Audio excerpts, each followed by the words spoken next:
How dare you say that?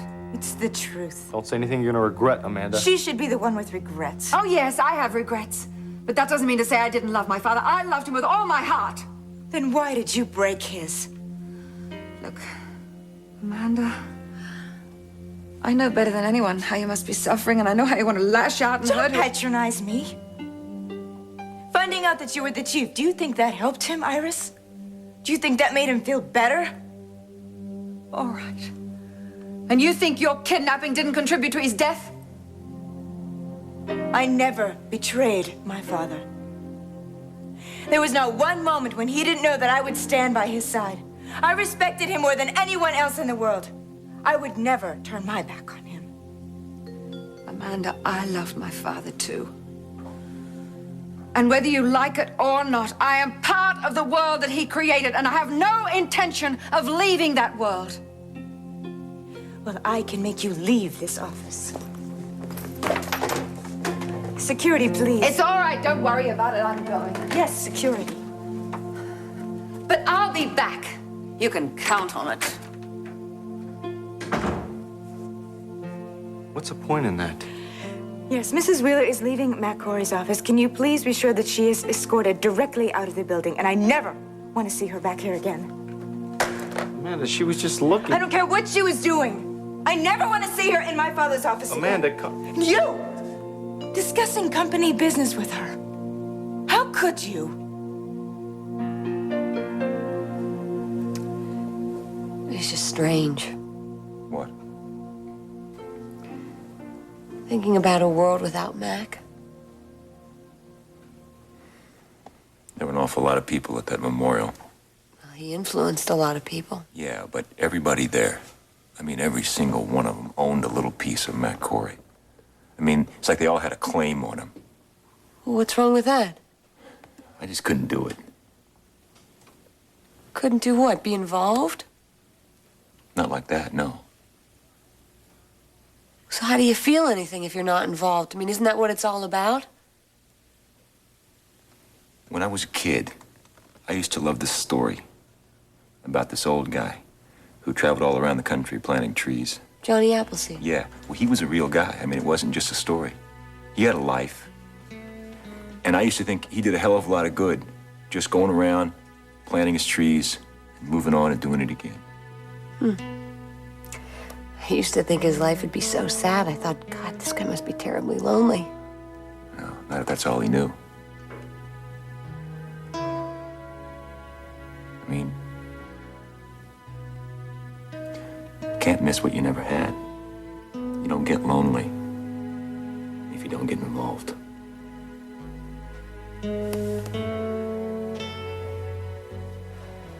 What might have been? Oh, yeah. I thought about it a lot. For a very long time.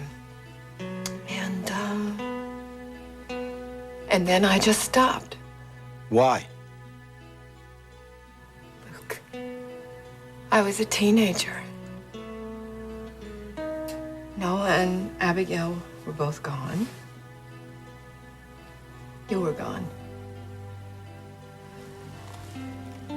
I didn't have any family, no money. And dreams were a luxury that I just couldn't afford. Life really was nothing more than a struggle to keep from starving to death. How did you manage? I don't know. I just did. And little by little, things started to fall into place. You began to write. No, not then anyway, not till later. Actually, my first job was babysitting. Yeah, I was a nanny for a rich family. You wanted to be around babies. It was really the only thing I knew how to do, and sometimes I would hold their children in my arms, and I would pretend for just a second that they were mine. When did you stop thinking about our child? Later. Later, when Fanny Grady became the famous Felicia Gallant, the wildly successful woman about town, I was actually a real party girl. Anytime, anywhere. As long as I didn't have to think about anything. Then it worked. Well, yeah, I guess it worked. I somehow was able to bury the pain so deep so that almost was impossible to get at. Almost. You were lucky.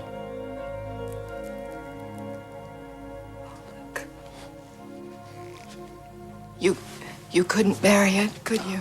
Nearly drove me crazy. I'd lay there night after night, and I'd see that baby's face as the nurse took her away. But at least she let me give her something. What? Remember that dime, that mercury dime I found the day we met? The one you wore around your neck. Came down to her little feet when I put it around her neck. You don't suppose she still has that, do you? It would mean that there was some part of us that was still connected to her. Maybe you brought her good luck. Our baby. My God, we don't even know what her name is, do we? We've had a second chance, Fanny. This time we're not gonna blow it. We're gonna find our daughter.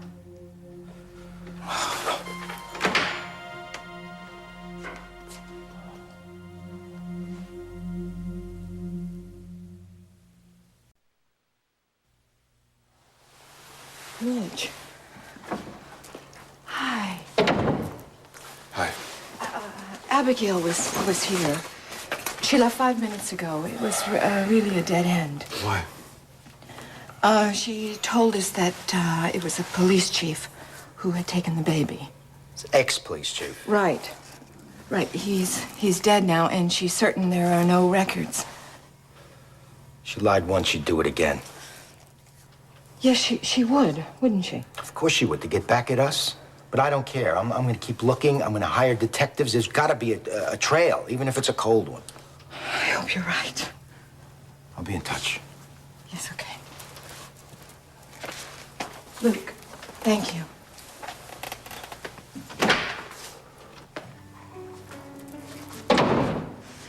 I'm sorry I wasn't here. Listen, what you saw when you came in, I mean, Luke and me, he was trying to comfort me, that's all. Abigail, you know. Oh, God, I love you. I'm sorry. Obviously, there's something I can do. Luke is just so determined to find our child. I know. I understand that, and I know you trust him. Why don't we sit down and talk, okay? Come on. Okay, just a minute. I've been running on empty since last night. I'm gonna get something to eat.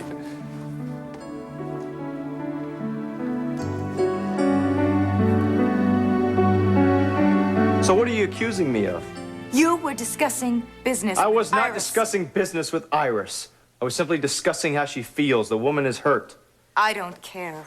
Amanda, she needed someone to talk to. She's using you. Can't you see that? She's using you to get to me and my mother. No, all we did was talk. That's where it starts. Don't you understand? She'll convince you that she's really a wonderful person. She'll even convince you that Daddy would have wanted her to take over for Cory Publishing. What on earth are you talking about? Is it possible that your newfound loyalty to my family is not as deep as you say?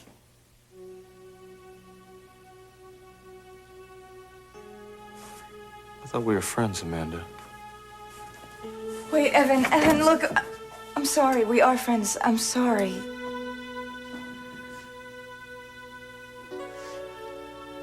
Just forget it. Look, I'm not myself lately. I'm sorry. I didn't mean what I said. Not about you.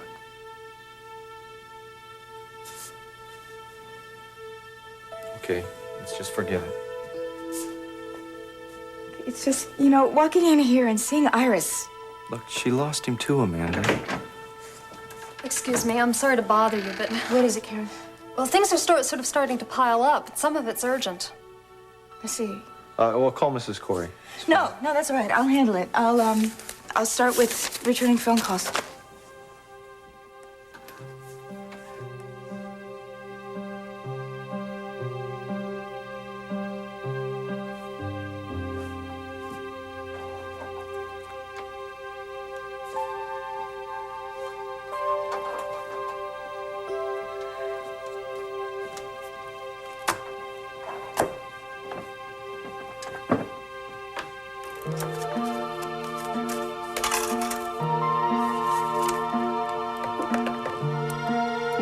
So you're saying that if you get involved Let's with just people... drop it, okay? No, I want to talk about this.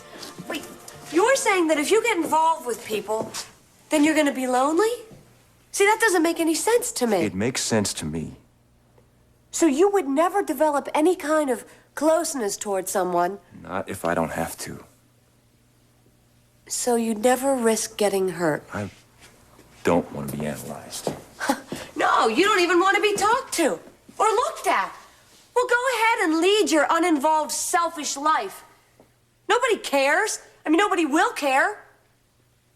If you...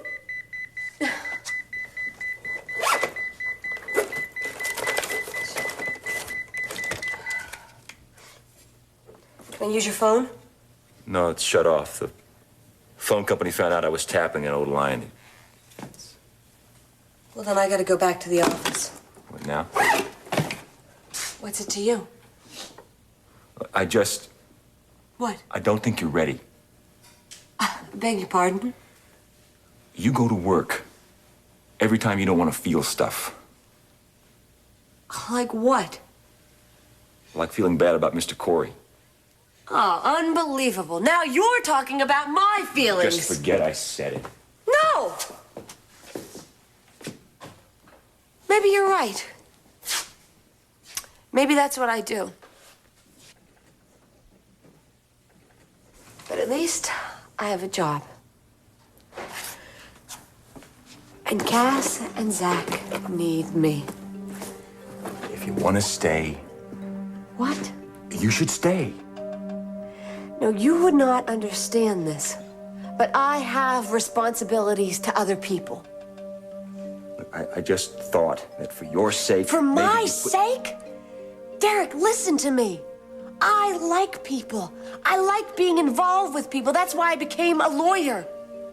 And right now, I have important things to do and responsibilities to other people. So goodbye.